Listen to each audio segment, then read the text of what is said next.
Hi friends, இப்போ நம்ம வந்து டைரெக்டாக போயிடலாம். ஃபஸ்ட்டு வந்து நான் வந்து அந்த க்ராச் பாயிண்ட்டுக்கு நம்ம பீஸ் வந்து நமக்கு வந்து ஃப்ளீட் அதிகமாக வேணும் அப்படின்னா நான் கொஞ்சம் அட்டாச் பண்ண சொல்லியிருந்தேன்ல, அதை வந்து இப்போ பண்ணிக்கலாம். ஒன்று நல்லா ஞாபகம் வச்சுக்கோங்க, இதை நான் சொல்லலை. என்ன அப்படின்னா, நம்மளோட க்ராச் பாயிண்ட்டோட பீஸ் வந்து நீங்கள் இப்படி வைக்காதீங்க, நான் இந்த மாதிரி தான் வச்சுருக்கேன். பட் என்ன அப்படின்னா, நம்ம இப்போ ஃபேப்ரிக் கொடுத்து ஸ்டிச் பண்ணுறோம்ல, அந்த அவுட் சைடில் ஒரு 3 இன்ச் மார்க் பண்ணுவோமா, அந்த 3 இன்ச்சையும் நம்மளோட பாட்டம் ரவுண்டு அதையும் வந்து கனெக்ட் பண்ணிக்கோங்க. ரீசன் என்னென்னா, அப்போ தான் நம்மளோட க்ராச் பாயிண்ட்டோட ஃபினிஷிங் வந்து நல்லாயிருக்கும். சரிங்களா? ஸோ இப்போ வந்து நான் வந்து பீஸ் கொடுத்துக்கிறேன். பட் எனக்கு வந்து ஹெவி சைஸ் அப்படி இல்லைன்றனால எனக்கு அது பெருசாக ப்ராப்ளமாக வராது. நிறைய பேருக்கு அந்த ப்ராப்ளம் வந்து வரும். இப்போ நான் வந்து அட்டாச் பண்ணிக்கிறேன். அட்டாச் பண்ணிவிட்டு ஒரு அமுக்கு தையலும் வந்து நான் பக்கத்துலேயே போட்டுக்கிறேன். போட்டுட்டு இப்போ 4 பீஸையும் நான் வந்து அட்டாச் பண்ணி எடுத்துட்டு நான் வந்து கரெக்டாக வந்து ஃபோல்ட் பண்ணிக்கிறேன். ஃபோல்ட் பண்ணிவிட்டு இப்போது எக்ஸஸ் ஃபேப்ரிக்கு எல்லாத்தையும் நான் வந்து கட் பண்ணி ஃபஸ்ட்டு எடுத்துக்கிறேன். இதை வந்து ஃபஸ்ட்டு அசம்பிள் பண்ணிக்கோங்க. அசம்பிள் பண்ணிட்டீங்கன்னா மட்டும்தான் உங்களுக்கு மெஷர்மெண்ட் வந்து கட் பண்ணும்போது ஈஸியாக இருக்கும். நான் பாருங்கள் எவ்வளோ வந்து ப்ராப்பராக எடுத்து, ஏன்னா வந்து இந்த கிளாத்தும் அப்படி தான். அதனால் ஃபஸ்ட்டு வந்து நம்ம இதை எடுத்துக்கலாம். ஓகேவா? இப்போது எனக்கு வந்து இந்த இடத்துல இருந்து ஸ்ட்ரைட்டாக எடுத்துக்கிறேன். நான் வந்து பீஸ் அதை மாற்றி நான் ஸ்டிச் பண்ணியிருந்தேன்னா எனக்கு கொஞ்சம் ப்ராப்ளம் இருந்திருக்காது, வேறு ஒன்றும் இல்லை. பட் எனக்கு ஓகே. சரிங்களா? ஸோ வந்து இதை வந்து ஸ்ட்ரெயிட் லைன் வந்து கீழே அந்த க்ராச் பாயிண்ட்டை வந்து ஸ்ட்ரெயிட் லைன் எடுத்துக்கோங்க. இப்போ அவுட் சைடு மார்க்கிங் 3 இன்ச்சை மார்க் பண்ணி இதை வந்து நம்ம கர்வ் லைன் வந்து போட்டுக்கலாம். போட்டுட்டு இந்த க்ராச் பாயிண்ட்டையும் அப்போ என்ன பண்ணணும், பேண்ட்டு கட் பண்ணுறதுக்கு முன்னாடியே நம்ம இதை வந்து கொஞ்சம் கட் பண்ணிவிட்டு பாட்டம் வந்து கட் பண்ணாமல் இருக்கணும் கொஞ்சம். ஓகேவா? பாட்டமில் பாதி பீஸ் கட் பண்ணாமல் இருந்தோன்னா இது பிரச்சனை இருக்காது. ஸோ இப்போது ஒன்றும் இல்லை, பட் கொஞ்சம் லென்த்து நம்ம வந்து கரெக்டாக எடுக்கிறோன்றனால உங்களுக்கு ஒரு சின்ன டிஃப்ரென்ஸ் மட்டும் தெரியும் ஸ்டிச் பண்ணதுக்கப்புறம். இப்போ நான் இதை வந்து கரெக்டாக லெவல் பண்ணி எல்லாத்தையும் எடுத்து இது பண்ணிக்கிறேன்.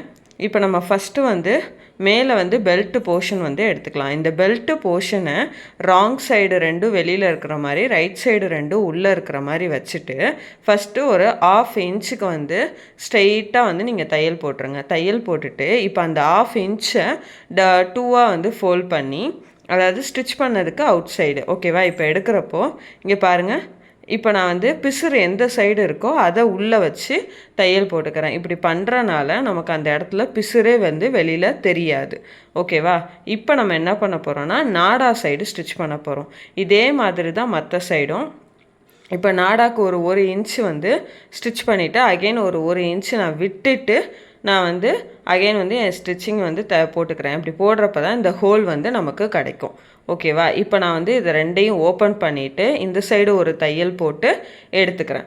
இது வந்து நமக்கு 2 பீஸாக இருக்கிறனால இதே 4 பீஸ்னால் நம்ம வந்து அந்த எல்லாத்துக்குமே நம்ம 1/2 இன்ச் விட்டு தான் நம்ம தைக்கிற மாதிரி இருக்கும். இப்போ மேலே ஒரு 1/2 இன்ச்சை வந்து நம்ம சுற்றி தையல் போட்டுக்கலாம். 1.25 வந்து நம்ம விட்டுருந்தோம் இல்லையா, அந்த 1.25ல் ஒரு 0.25 கூட நம்ம ஸ்டிச் பண்ணிவிட்டு 1 இன்ச்சை ஃபோல்ட் பண்ணி நாடாக்காண்டி நம்ம ஸ்டிச் பண்ணி எடுத்துக்கணும். நம்மளோட பெல்ட்டோட சைஸ் வந்து 6.33 தான். சரிங்களா? ஸோ நம்ம தான் ரவுண்டாக 6 இன்ச்சை எடுத்திருக்கோம். எடுத்து ஒரு 0.5 வந்து அலவன்ஸ் கொடுத்துருக்கோம். இப்போது கரெக்டாக அந்த 1 இன்ச்சை வந்து ஃபோல்ட் பண்ணி நம்ம ஸ்டிச் பண்ணிக்கலாம். நம்மளோட 1 இன்ச் வந்து கரெக்டாக இதில் வந்து ப்ளேஸ் ஆயிரும். ஓகேவா? ஸோ இதை வந்து சுற்றி நம்ம தையல் போட்டு எடுத்துடலாம். நீங்கள் ஃபஸ்ட்டு அந்த 0.25 வந்து ஸ்டிச் பண்ணிவிட்டு இப்படி தைச்சிங்கன்னா உங்களுக்கு ரொம்ப ஈஸியாக இருக்கும். ஏன்னா நம்ம வந்து ஹெம்லைன் பண்ணலை. ஓகேவா? இப்போது நம்ம ஸ்டார்ட் பண்ண இடத்துல ஒரு நூல் தட்டி இருக்கும், அதை மட்டும் கட் பண்ணிவிட்டு இப்போ நம்ம வந்து ஸ்ட்ரெயிட்டாக வந்து எடுத்துடலாம். எடுத்துகிட்டு இப்போ கொஞ்சம் மிஷினை லூஸ் பண்ணி நூலை வந்து கட் பண்ணி எடுத்துக்கலாம். ஓகேவா? அவ்வளோதான், நம்ம வந்து ஸ்டிச் பண்ணியாச்சு. நம்மளோட பெல்ட் போர்ஷன் வந்து கம்ப்ளீட்டு. இப்போ என்ன பண்ண போகிறோன்னா, அந்த 2 பீஸையும் சென்டராக வச்சுட்டு, அந்த நாடா பீஸையும் பேக்கில் ஜாயின் பண்ண பீஸையும் சென்டராக வச்சுட்டு இது இப்போ ஆப்போசிட்டில் 2 இடத்துலையும் நாச்சஸ் வந்து போட்டுக்கலாம். அப்போ நமக்கு 4 மீட் பாயிண்ட் வந்து கிடைக்குது. ஓகேவா? இப்போ நம்ம பாட்டமில் வந்து ஸ்டிச் பண்ண போகிறோம். பாட்டமில் வந்து 1/2 இன்ச் தான் வந்து ஸ்டிச்சிங்க்கு கொடுத்துருந்தோம். உங்களுக்கு கிளாத் அதிகமாக இருக்குன்னா கட் பண்ணும் போதே வந்து 2 இன்ச்சாக வந்து கொடுத்துக்கோங்க. இப்போ நான் வந்து 2 இன்ச் பீஸ் வந்து கட் பண்ணி ஃபஸ்ட்டு வந்து அதை அட்டாச் பண்ணுறேன். ஓகேவா? அட்டாச் பண்ணிவிட்டு அதை ஒரு அமுக்கு தையல் வந்து போட்டுக்கிறேன். இப்போது அமுக்கு தையல் போட்டுட்டு பேண்ட்டுக்குன்னு ஒரு கேன்வாஸ் இருக்குது, இது ஒட்டாது சரிங்களா, ஒரு ஸ்டிஃப்னஸ்காண்டி கொடுக்குறது தான். ஓகே, இப்போ நான் அதை லென்த்தை மார்க் பண்ணி ரெண்டு பேண்ட்டுக்கு வேணும்ல, ஸோ 2 பேண்ட்டுக்கு தேவையானதை நான் கட் பண்ணி எடுத்துக்கிறேன். எடுத்துகிட்டு இப்போ நான் என்ன பண்ண போகிறேன்னா இதை வந்து வச்சு பார்க்குறேன் கரெக்டானு. ஸோ கரெக்டாக இருக்குன்ற பட்சம் நம்ம இப்படி தான் வைக்கணும். அந்த ஓரத்தில் அந்த ஃபஸ்ட்டு அந்த நாடாவோட நம்ம வந்து அந்த கேன்வாஸோட நம்ம வச்சு ஒரு 0.25க்கும் கம்மியாக வச்சு நம்ம வந்து ஸ்டிச் பண்ணி எடுத்துடலாம் ஸ்ட்ரெயிட்டாக. இப்போ நமக்கு அந்த மூவ் ஆகாது அந்த பீஸு. இப்போ நம்ம என்ன பண்ண போகிறோம், இதை அப்படியே மடித்து நம்ம ஃபஸ்ட்டு வந்து ஜாயின் பண்ணோம்ல அந்த இடத்துல இது கரெக்டாக வந்துடும் சரிங்களா. வந்து இப்போ இதையும் நம்ம வந்து ஸ்டிச் பண்ணி எடுத்துக்கலாம். ஸ்டிச் பண்ணி எடுத்துட்டு அந்த பாருங்கள், இப்போ அந்த கார்னரில் ஒரு ஸ்டிச்சு வந்து நம்ம போட்டுக்கலாம். போட்டுட்டு இப்போ நம்மளோட சென்டர் போர்ஷன்லேயும் ஒரு ஸ்டிச்சஸ் வந்து போட்டுக்கலாம். போட்டுட்டா இப்போ நமக்கு பெல்ட் போர்ஷன் இந்த கிளாத் அப்படி இப்போ நம்ம கேன்வாஸ் கொடுக்குறனால அது கொஞ்சம் நீட்டாக இருக்கும். இந்த பக்கமும் நான் ஸ்டிச் பண்ணிவிட்டு காட்டுறேன். இப்போ நம்ம 2 பக்கமும் ஸ்டிச் பண்ணி எடுத்தாச்சு. இப்போ நம்ம க்ராச் பாயிண்ட்டை வந்து ஜாயின் பண்ணணும் சரிங்களா. 2 ரைட் சைடும் உள்ளே இருக்கிற மாதிரி வச்சுட்டு 2 ராங் சைடும் வெளியில் இருக்கிற மாதிரி வச்சுட்டு நம்மளோட க்ராச் பாயிண்ட்டை வந்து நம்ம வந்து கனெக்ட் பண்ணிக்க போகிறோம். 2 க்ராச் பாயிண்ட்டையும் கனெக்ட் பண்ணிக்கலாம், 2 பீஸோட க்ராச் பாயிண்ட். ஓகேவா, இப்போ நான் இதை வந்து கனெக்ட் பண்ணி எடுத்துக்கிறேன். இப்போ வந்து உங்களுக்கு இந்த இடத்துல ஒரு கேப் தெரியுதா, இந்த கேப் தான் வந்து நான் இருக்கக்கூடாது சொன்னேன், வேறு ஒன்றும் இல்லை. இப்போது கரெக்டாக இந்த சைடும் பாருங்கள் நான் அதையும் வச்சுருக்கேன். வச்சுட்டு இப்போ இந்த சைட்லேயும் நம்ம வந்து ஸ்டிச் பண்ணி எடுத்துக்கலாம். ஸ்டிச் பண்ணும்போது 2 தையல் போட்டு எடுத்துக்கோங்க. ஓகேவா, 2 தையல் போட்டு எடுத்துக்கிட்டிங்கன்னா இது, ஏன்னா ஒரு பீஸோட இன்னொரு பீஸை ஜாயின் பண்ணுற எந்த இடமா இருந்தாலும் அதை வந்து நம்ம என்ன பண்ணணும், 2 ஸ்டிச்சஸ் போட்டு எடுத்துக்கணும். இப்போ நம்ம அகெயின் வந்து இதை வந்து ஃபோல்ட் பண்ணிக்கலாம். ஃபோல்ட் பண்ணி நம்ம இதோட பாயிண்ட் வந்து கனெக்ட் பண்ணிக்கலாம். ஓகேவா, க்ராச் பாயிண்ட் 2ம் ஒன்று போல் வச்சுக்கோங்க. வச்சுட்டு இப்போ இந்த சைடில் 2 பக்கமும் வந்து ஃபோல்டிங் கிடைக்கும். அந்த ஃபோல்டிங்கை வந்து நம்ம வந்து இது பண்ணிக்கலாம். இப்போது நம்ம பெல்ட் போர்ஷனை எடுத்துக்கலாம். பெல்ட் போர்ஷனை உள்ளே வச்சுக்கோங்க, அப்போ தான் ஸ்டிச் பண்ணும்போது ஈஸியாக இருக்கும். இப்போது நம்மளோட பெல்ட் போர்ஷனை வந்து உள்ளே வச்சுருக்கேன். வச்சுட்டு நான் இப்போ வந்து இதை எடுத்துக்கிறேன். அப்போது பெல்ட் போர்ஷன் 2ஓட ராங் சைடு வெளியில் இருக்கணும், அவுட் சைடு வந்து இந்த மாதிரி இருக்கணும். இப்போ இதுக்கு ஆப்போசிட்டில் நம்ம ஒரு க்ராச் பாயிண்ட் வந்து ஜாயின் பண்ணியிருக்கோம்ல, பெல்ட்டோட பேக் சைடில் நம்ம ஒரு ஸ்டிச்சஸ் வந்து போட்டிருப்போம். பெல்ட்டோட ஃப்ரண்ட் வந்து நாடா கொடுக்குற அந்த ஓப்பன், பேக் சைடு வந்து அந்த ஜாயின் பண்ணியிருக்க இடம் சரிங்களா. இதை வந்து நல்லா பார்த்து பின் பண்ணி ஃபஸ்ட்டு அங்கங்கே வச்சுக்கோங்க. ரீசன் என்னென்னா பெல்ட் உள்ளே வந்து ரொட்டேஷனில் கூட கிடக்க சான்ஸ் இருக்குது. ஸோ வந்து இப்போ பின் வந்து பண்ணிக்கலாம். பெல்ட்டை வந்து உள்ளே வச்சு நம்ம இப்படி பின் பண்ணுறதுனால நமக்கு வந்து என்ன ஆகுதுன்னா ஃபேப்ரிக் வந்து ஸ்டிச் பண்ணும்போது ஈஸியாக இருக்கும். ஏன்னா நம்ம கீழே பாட்டமில் வந்து ஃப்ளீட் கொடுக்க வேண்டியிருக்கு. ஸோ இந்த ஃப்ளீட்டுமே உங்களுக்கு ஃப்ரண்ட்டில் வேணும்னா நீங்கள் மொத்த ஃப்ளீட்டையும் ஃப்ரண்ட்டில் கொடுக்கலாம். பேக்கில் வேணும், இப்போ ஹெவி சைஸாக இருக்கிறவங்களுக்கு கொஞ்சம் பேக்லேயும் ஃப்ளீட் வந்து கொடுங்க. அப்படி கொடுக்குறப்போ அவங்களுக்கு அந்த மசில்ஸ் வந்து கவர் ஆக சான்ஸ் இருக்குது. ஓகேவா, இப்போ நான் வந்து சைடு போர்ஷனில் எனக்கு ஃப்ளீட்ஸ் வந்து கொடுக்குற மாதிரி நான் வைக்க போகிறேன். ஃபஸ்ட்டு நான் வந்து பேக்கில் இருந்து ஸ்டிச் பண்ணிக்கிறேன். பேக்கில் நான் எந்த இடம் வரைக்கும் எனக்கு ஃப்ளீட் வேண்டாமோ அந்த இடத்துல இருந்து க்ராச் பாயிண்ட்டு ஆப்போசிட் சைடில் எடுத்திருக்கேன். இப்போ நான் என்ன பண்ண போகிறேன்னா ஃப்ளீட் வந்து கொடுக்க ஸ்டார்ட் பண்ண போகிறேன். ஓகேவா, ஃப்ளீட் வந்து நான் ரஃப்பாக தான் வந்து கையில் வந்து கொடுக்குறேன்.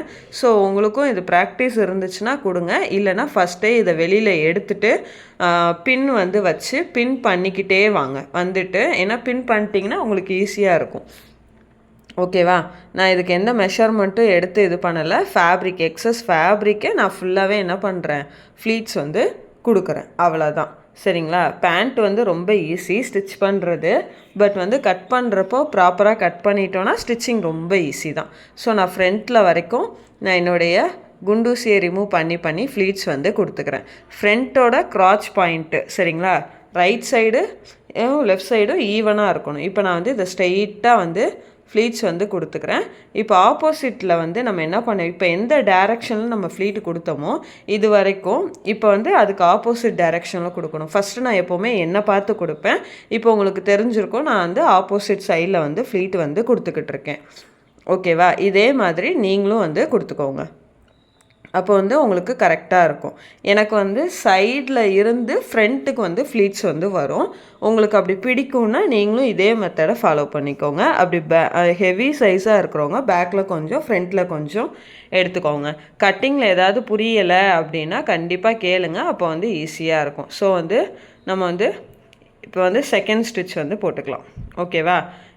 ஏன்னா இங்கேயும் நம்ம என்ன பண்ணியிருக்கோம், ஒரு ஃபேப்ரிக்கோட இன்னொரு ஃபேப்ரிக்கை வந்து அட்டாச் பண்ணியிருக்கோம். ஓகேவா? பண்ணிவிட்டு நம்ம செகண்ட் வந்து ஸ்டிச் வந்து பண்ணிக்கலாம். இப்போது நான் வந்து என்ன பண்ண போகிறேன், நம்மளோட போர்ஷன் வந்து ரெடி ஆயிடுச்சு. இப்போ நான் வந்து கீழே ஓப்பனில் இருக்கா, இந்த ஓப்பன் பீஸ், இந்த க்ராச் பாயிண்ட்டையும் நான் வந்து கனெக்ட் பண்ணிக்கிறேன் ஃபஸ்ட்டு. சரிங்களா? க்ராச் பாயிண்ட் அண்டு க்ராச் பாயிண்ட்டை கனெக்ட் பண்ணி பின்னு வந்து பண்ணிக்கிறேன். ஓகேவா? இப்போ வந்து ஒரு சைடு ஃபுல்லாகவே நம்ம வந்து பின் பண்ணிக்கலாம். ஆப்போசிட் சைட்லேயும் பின் பண்ணிக்கோங்க. ஏன்னா பின் பண்ணலை அப்படின்னா ஃபேப்ரிக்கோட ஸ்ட்ரெச்சபிளுக்கு நமக்கு வந்து சுருக்கம் வர்றதுக்கு வாய்ப்பு இருக்குது. இப்போ நம்மளோட பாட்டம் ரவுண்டு வந்து 13, அதை 2ஆல் டிவைட் பண்ணுறப்போ எனக்கு 6.5 வந்து வருது. ஸோ அந்த 1 இன்ச் நம்ம அலவன்ஸ் கொடுத்துருந்தோம், அது கரெக்டாக வருது பார்த்தீங்களா? இப்போ வந்து அந்த 1 இன்ச் அப்படியே கன்வெர்ட் பண்ணி பண்ணி பண்ணி பண்ணி ஒரு 1/2 இன்ச்சுக்கு நான் கொண்டு வந்து க்ராச் பாயிண்டில் நிப்பாட்ட போகிறேன்.